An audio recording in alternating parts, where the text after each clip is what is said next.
اور جب جنتی جنت میں چلے جائیں گے اور جہنمی جہنم میں چلے جائیں گے، شیطان اپنا آخری خطبہ دے گا،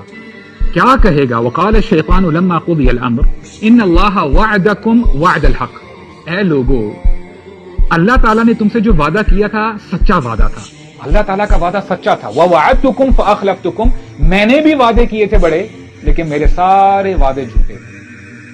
وما كان لي عليكم من سلطان، دیکھو میرے پاس کوئی طاقت نہیں تھی تمہیں پش کرنے کی، تمہارا ہاتھ پکڑنے کی، وہ گناہ کی طرف تمہیں لے کے جانے کی، میرے پاس کوئی طاقت نہیں تھی۔ اس دن وہ اقرار کرے گا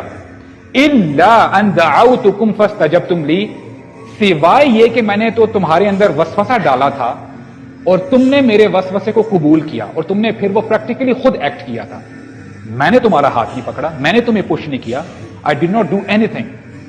فلا تلومونی ولوموا انفسکم، لہذا آج مجھے ملامت مت کرو، اپنے آپ کو ملامت کرو۔